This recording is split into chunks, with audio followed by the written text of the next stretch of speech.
Alors, avoir des templates, des presets, une organisation, c'est bien, mais est-ce qu'il y a des limites ? Bah oui, sinon je ne ferai pas ce cours et je vais vous les expliquer. Alors le problème de tout ça, c'est qu'ils sont pas personnalisables à l'infini. Vous l'avez vu, je vous l'ai dit, vous êtes limité dans la personnalisation. Et au final, c'est assez personnalisable pour pas que tout se ressemble non plus. Si vous êtes plusieurs créateurs de contenu à les utiliser, vous pouvez avoir votre propre patte, mais principalement, au bout d'un moment, on va le remarquer. Et si vous le personnalisez pas assez ou vous le personnalisez trop, bon, dans tous les cas, ce que je veux faire passer comme message, c'est que ça sera peut-être pas assez original. Si tout le monde utilise Premiere Composer et que personne ne le personnalise, on va tous se retrouver avec les mêmes templates, etc.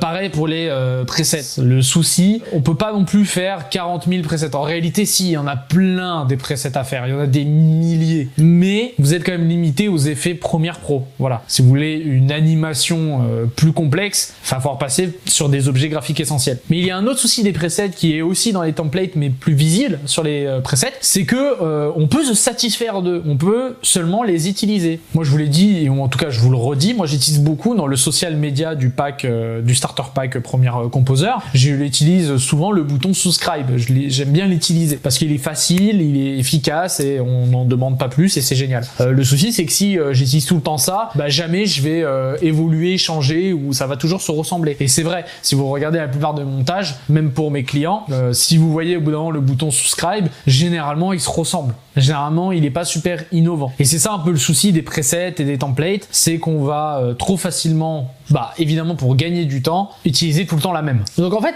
globalement, la leçon à retenir pour ces choses, c'est que il faut savoir jongler entre le préfet, le preset, le template et le fait main. Le vous-même, vous le faites. Et il faut pas hésiter des fois à renouveler nos presets ou renouveler nos templates. En vrai, vous les avez peut-être même pas encore créés que je vous dis qu'il va falloir les renouveler. Ça vous démotive peut-être un peu à les créer. Continuez de les créer, il le faut. De toute façon, vous avez vu, c'est un gain de temps génial. Et dans tous les cas, par exemple, pour un preset d'ombre, il n'en existe pas des millions. Dans tous les cas, forcément, il va ressembler à d'autres. Ça, c'est logique. Mais ce que je veux dire, c'est qu'il faut savoir gagner du temps via les presets et il faut savoir des fois prendre du temps pour innover, pour rentrer dans une nouvelle DA ou avec des nouveaux presets qui vont compléter les anciens. Et c'est comme ça que moi, en moins d'un an, on a vu une évolution flagrante. C'est parce que je me suis créé des presets qui ont amené d'autres presets que j'ai fusionnés, qui ont fait des presets plus compliqués. Pareil pour les templates. Au début, j'ai utilisé que le starter pack de Premiere Composer, puis j'ai utilisé les autres packs, et petit à petit, même je mélange des packs avec des presets, et ça rend quelque chose encore de plus génial et de plus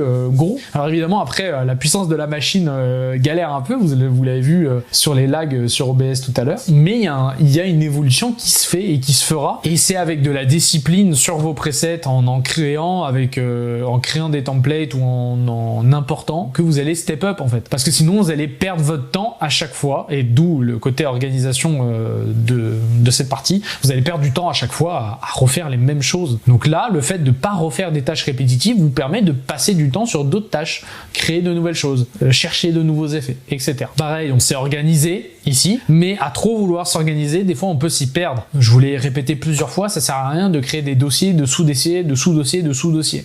Vous allez perdre plus votre temps à naviguer entre les dossiers que à chercher votre élément que vous voulez utiliser. Donc faut trouver sa limite à vous. Moi la mienne elle est trouvée, je l'ai, et c'est propre à chacun. L'organisation se fait et se défait. Des fois une organisation nous va pas ou nous va plus, et du coup on a besoin de la réadapter. Et c'est normal. Mais c'est important de prendre toujours ce temps-là pour s'organiser. Parce que c'est une sorte d'investissement. C'est comme si vous voulez investir en bourse, en crypto ou quoi que ce soit. C'est pas un conseil, ce que je vais se dire là, mais vous allez investir d'abord de l'argent pour pouvoir en gagner. Vous pouvez pas gagner de l'argent sans investir de l'argent. Et là c'est pareil. Vous allez investir du temps, une journée peut-être, à faire tout ça, mais après vous allez gagner des journées entières sur le long terme. Donc c'est important. Maintenant on va passer à deux derniers petits trucs avant de passer au montage pur et dur, parce que c'est plus des concepts généraux qui vont servir au montage. Et ensuite on pourra enfin être sur le montage. Donc je vous dis à tout de suite.